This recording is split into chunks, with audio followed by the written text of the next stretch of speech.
ধন্যবাদ জানিয়ে শুরু করছি আজকের ভিডিও। আজকের বিষয় হচ্ছে অবেসিটি অর্থাৎ স্থূলতা অথবা অতিরিক্ত ওজন। তো মানুষের অবেসিটি কেন হয়? ফার্স্ট অফ অল আমি যেটা বলবো সেটা হচ্ছে আমাদের অতিরিক্ত কার্বোহাইড্রেট যুক্ত খাবারগুলো বেশি পরিমাণে খাওয়ার কারণে কিন্তু আমাদের মধ্যে অবেসিটি দেখা যায়। কার্বোহাইড্রেট জাতীয় খাবারগুলো যেমন হচ্ছে সাদা চাল বা সাদা চালের তৈরি যে কোনো ধরনের খাবার বা সাদা চিনি বা মিষ্টি জাতীয় যে কোনো ধরনের খাবার, এগুলো খেলেও কিন্তু আমাদের ওজন বৃদ্ধি পেতে পারে। এবং আমাদের যদি মেটাবলিক ডিসঅর্ডার থেকে থাকে, অর্থাৎ হচ্ছে আমাদের মেটাবলিক সিস্টেমে যদি কোনো রকম সমস্যা থেকে থাকে, এক্ষেত্রেও কিন্তু আমাদের ওজন বৃদ্ধি পেতে পারে। এবং আমরা তেলে ভেজা বা তেলে ডুবিয়ে যে সমস্ত খাবারগুলো রান্না করা হয় সে সমস্ত খাবারগুলো যদি আমরা বেশি বেশি খাই, সেক্ষেত্রেও কিন্তু আমাদের ওজন বৃদ্ধি পেতে পারে। এবং যারা আমরা অফিসিয়ালি কাজ করে থাকি কিংবা অফিসে কর্মরত থাকি, যারা সারাদিন কায়িক শ্রম করতে পারি না, তো এদের ক্ষেত্রেও কিন্তু ওজন বৃদ্ধি পাওয়ার একটা পসিবিলিটি অনেকটাই বেশি থাকে।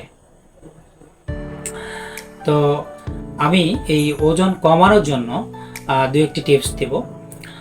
ওজন কমানোর জন্য ফার্স্ট অফ অল আমাদের কিন্তু তৈলাক্ত খাবারগুলোকে বর্জন করতে হবে এবং ডুবো তেলে ভাজা খাবারগুলোও কিন্তু আমাদের বর্জন করতে হবে।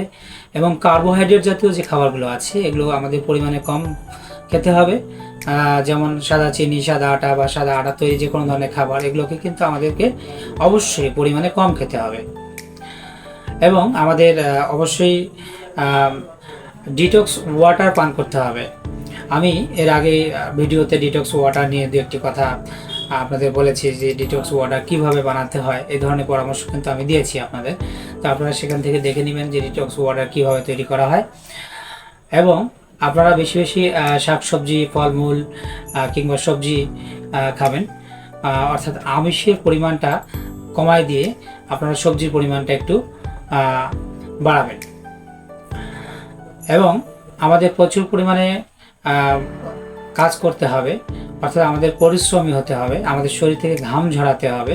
এবং যারা আমরা শ্রম দিতে পারবো না, অর্থাৎ তাদের ক্ষেত্রে অন্তত দিনে 30 মিনিট হলেও কিন্তু হাঁটতে হবে।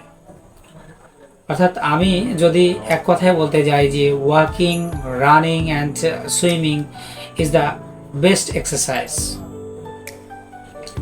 যতগুলো ব্যায়াম আছে তাদের মধ্যে এগুলোই হচ্ছে সেরা ব্যায়াম। কোয়ালিটি স্লিপ মেনটেন করতে হবে, যেমন 7 থেকে 8 ঘন্টা। এর বেশি ঘুমানো কিংবা বেশি খাওয়া, এই দুটোই কিন্তু আমাদের স্বাস্থ্যের জন্য হুমকি স্বরূপ। তো সবাই ভালো থাকবেন, সুস্থ থাকবেন। সবার সুস্বাস্থ্য কামনা করে আজকের ভিডিও আমি এখানে শেষ করছি। আসসালামু আলাইকুম।